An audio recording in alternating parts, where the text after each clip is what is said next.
Next हमारे पास आता है transitive relation. A relation R on set A is set to be a transitive relation if उसमें X और वाई मौजूद हो एक रिलेशन के अंदर, और उस रिलेशन के अंदर फिर वाई और जी भी हों, ठीक है। बट अगर एक्स और वाई मौजूद है और वाई और जी मौजूद है तो एक्स एंड जी उस रिलेशन के अंदर मौजूद होना ज़रूरी है, ठीक है। तो अब हम इसको एक ले लेते हैं, एक सेट ए है हमारे पास कि हमने कहा कि रिलेशन आर है सेट ए के ऊपर। तो एक ये सेट ए है, उसके हमने ये ऑर्डर्ड पेयर लिख लिया उसका सारा, ठीक है, पेयर्स में। फिर उसके ऊपर एक रिलेशन बनता है ऑर्डर्ड पेयर में। तो ये नॉन ऑर्डर पेयर था तो इसलिए मैंने इसको क्रॉस किया हुआ, ये रॉन्ग है, ऑर्डर्ड पेयर होना ज़रूरी है। तो ऑर्डर्ड पेयर है, तो इस ऑर्डर्ड पेयर के अंदर हम चेक करते हैं कि एक ये रिलेशन हमारे पास मौजूद है, क्या ये रिलेशन हमारे पास ट्रांजिटिव भी है।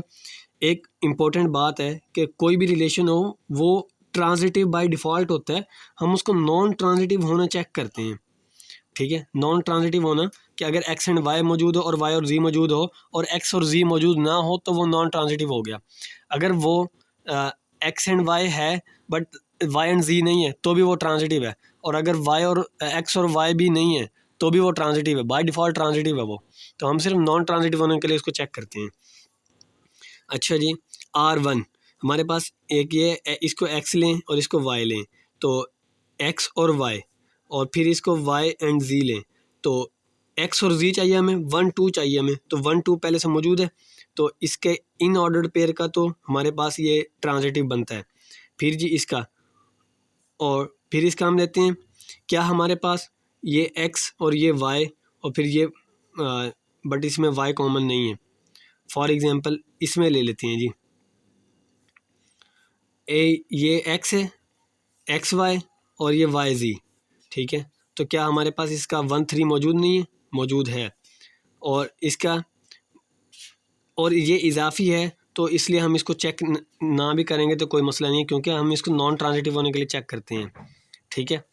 और 1 2 तो एक्स वाई और वाई ये रहा इसका वाई जी, तो क्या हमारे पास 2 3 मौजूद है? 2 3 मौजूद नहीं है तो ये नॉन ट्रांजिटिव है।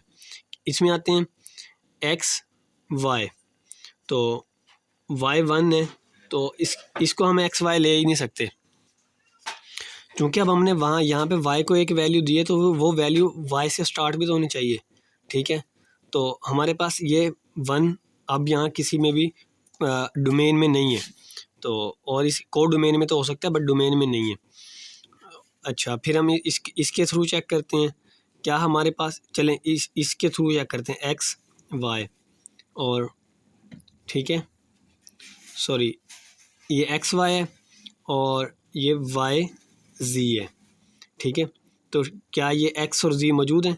तो ये एक्स और जी मौजूद हैं तो ये ट्रांजिटिव होगा, ठीक है। और इसके साथ एक और कॉन्सेप्ट है इक्विवेलेंस रिलेशन। अगर एक रिलेशन रिफ्लेक्सिव भी हो, ठीक है, और साथ साथ सिमेट्रिक भी हो और साथ साथ ट्रांजिटिव भी हो तो वो इक्विवेलेंस होगा। तो ये एक माइनर कॉन्सेप्ट है।